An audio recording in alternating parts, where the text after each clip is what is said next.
Welcome to Smackdown Live, ladies and gentlemen. We got 1 week before Backlash. Most of the show was mostly filler. That's what it felt like to me.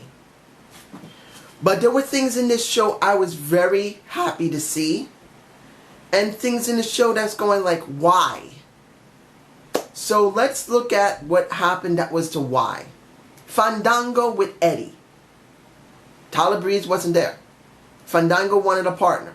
He danced with a woman who danced like she was nuts, and she dapped. I don't know how long this dap has been around, maybe at least about a year or so, and people love doing that. I think it's kind of stupid, but it's still interesting to do, and seeing a woman go by current trends is actually smart on WWE. That woman actually did something for them. But then Kane comes out and chokeslammed the fuck out of a, sorry for the language, he pretty much chokeslammed a Fandango. Why? What is the point of this? It's so random. But then it's so telegraphed. Why do we even have Kane coming out?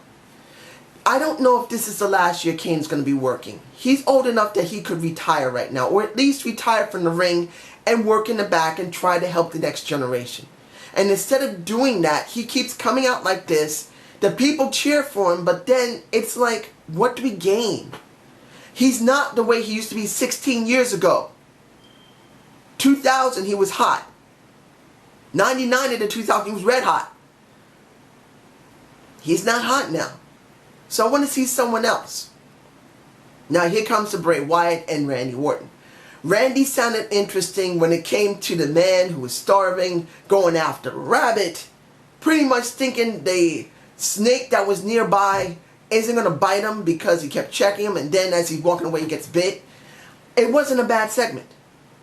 And what was that woman's name? Chloe? I could be wrong about the name. You guys can tell me below. Cute little lady. A replacement for JoJo, who's now moved to Raw, which I'm alright with. I don't want to see Jillian Garcia for a while, because even if she went away because she got hurt, or she had pregnancy, or she's quit, or she got fired, I personally don't care. I want to see someone new as the ring announcer, and JoJo's it, and that's one of the things I like about Raw. She sounds very good, she's beautiful, and she's beautiful. There you go. But seeing this new, if that's her name, Chloe, it's nice to see someone replace JoJo. But here's my problem. Randy sounded good. Bray sounded alright. But here's the problem. Bray always sounds alright. I'm upset about this with Bray Wyatt to no end for one simple reason. If you look at Finn Balor compared to Bray Wyatt, and I'm not against Finn, particularly he got hurt because of the stupid buckle bomb of Seth Rollins. If he does another buckle bomb, I'm not going to like Seth anymore, because he's obviously should realize he's hurting people. But I digress. Comparing Bray Wyatt to a Finn Balor, Bray Wyatt is a much more interesting character who could become a demon. Because we've had him longer. He talks better. He works just as well in the ring as a Finn Balor. He's gone up against The Undertaker twice now. He's gone up against John Cena multiple times. Now he's going up against Randy Orton. He should already been established as a true eater of worlds, and he's not. So when I see this match, I have no interest whatsoever, because one or two things are going to happen. One, Bray may win, but next week he'll get squashed on the next Smackdown Live or the week after that. So any momentum he gets will be gone. The other one will be that he will job for Randy Orton, and then they'll still have a feud after that. So why do I care anymore? I don't. I still care about Bray in the respect that if they finally stop screwing around and they actually push the man the way he should have been pushed. He doesn't need anybody. He needs a title. Give him the IC title. Hell, make another title. Make the European title. Give him the fucking title and let him run with it. I don't care what title you get for SmackDown, because there's going to be the Cruiserweights on Raw. Give SmackDown an extra title to work with. Let Bray Wyatt has it as a low-tier champion. Then let him get it from The Miz. as a IC champion, then go to the mid-tier title, and then go to the WWE World Heavyweight Championship. Then I will believe and care about Bray beyond no end. I will bark out. I will go, woof. I will bark for Bray Wyatt to the heavens. When the moon comes out, I will howl. Alright? But as he's like now, I pretty much don't care. I still believe he has the ability to be salvaged, but the WWE is not doing it. Unless I'm 100% wrong, he wins against Randy Orton. They continue having a feud after this, and he beats Randy Orton consistently after that. Randy puts him over. Then and only then would I actually believe. And that kind of reminds me of Bray's brother. Bo Lee kicks someone's ass in the ring. Anyway, next thing. We're going to talk about Apollo Crews versus Miz and Dolph Ziggler at ringside. On commentary, I'm at this point with Dolph. If he doesn't win, if he does win, what does he gain? Nothing. He's gone back to where he was 3 years ago, going after an IC title when he should be going after World Heavyweight Championship. He should have won it from Dean. Whether if he would make it or not as World Heavyweight Champion, we should have already been given an opportunity to check him. If the merch would move, if people actually come to the arenas and watch the shows, if they cheer or boo him in large numbers, that is how we know if he would be a good talent or not in the world title. But we never get that. So I'm at this point with Dolph, he needs to leave. I'm going to keep saying this from now on. Unless he actually wins the World Heavyweight Championship before December 31st of 2016, I'm going to say this clearly, go to TNA. I'm saying this now, ladies and gentlemen. Dolph Ziggler gains nothing as IC champ. Nothing if he wins. He gains nothing if he loses. He gains absolutely nothing. So he needs to just let it go. He needs to leave the WWE. I'm sure he's getting $2 million a year, maybe $3 million. He's got to be making near $1 million. Even if it is $1 million or $1.5 million a year, he should ask to be taken out of his contract like a Cody Rhodes and leave. He's not getting anywhere on Raw. He's not getting anywhere on Smackdown. He's not going to get the WWE Championship. He's not going to get the WWE World Heavyweight Championship. He's not going to get the WWE Universal Championship. This year, unless he wins it, at the very end, and I will eat crow. I will take it. You guys can say, you know, you should never said that. That was stupid of you. And I'll say, you're right. As far as I'm concerned, he's done. And then seeing Apollo Crews go against The Miz was a good match. But I still believe Apollo Crews needs to turn heel. His character sucks. The Miz is the best heel that this company has. I agree with the Slag Daddy. If you haven't noticed, Slag Daddy and OTR Central is back on the chart. He's back. And you can see the wonderful man who always talks about nerdgasms all over the place. Just in case anybody didn't see. Which I know they have because he gets 4,000 views compared to me getting 5 views. But anyway, you get my point. Dolph needs to be let go. He needs to leave. The Miz is the best they have as a heel. And really, Apollo Crews needs to turn heel. He does. Now, the women's 6-woman tag. Tell me something, ladies and gentlemen. At the very opening of the show with Daniel Bryan, and you had all the women supposedly that was in the ring at one time. You heard Alundra Bliss.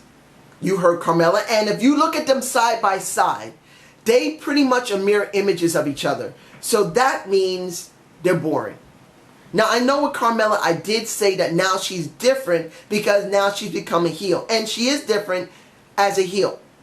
But if you stick these two women together, the problem you're going to have, if they're not teamed together, is they look boring. Because they're both heels trying to go up against each other instead of being a team together and play off of each other. You can see them both. They're pretty much boring because they reflect each other. But you guys tell me below. Becky had a chance to talk, Alondra, Carmella, and Natalya. But Naomi and Nikki Bella did not talk. And during the match, you saw them focus on them a lot while they were waiting to get tagged. So that still tells me, unless I'm 100% wrong, that at the end of that 6-pack elimination challenge at Backlash, it's going to be Naomi.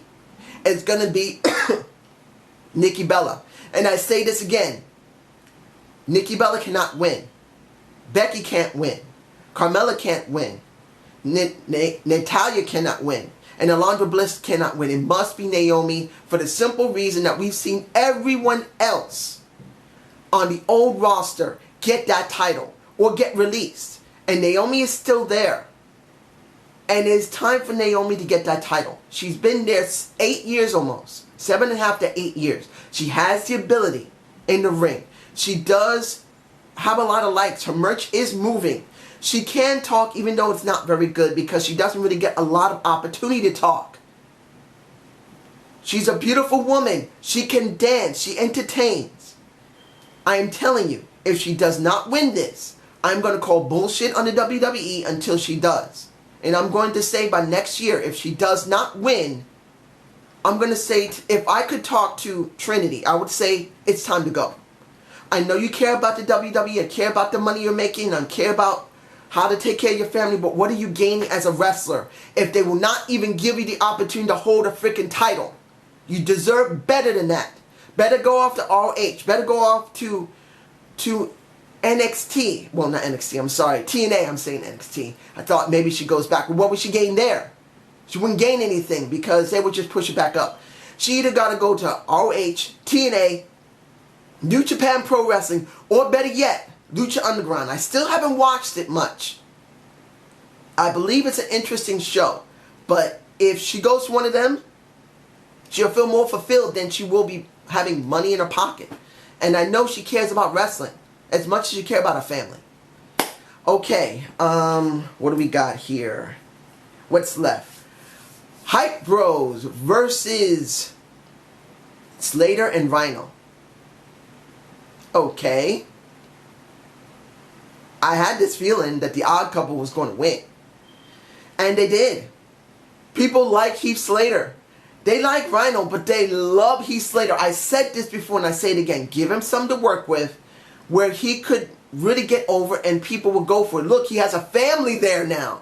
I'm sticking the entire thing in my face. If the picture isn't too pixelated, I'm sorry. To grab it off of the live stream is a little sloppy, so I'm sorry if it looks a little choppy.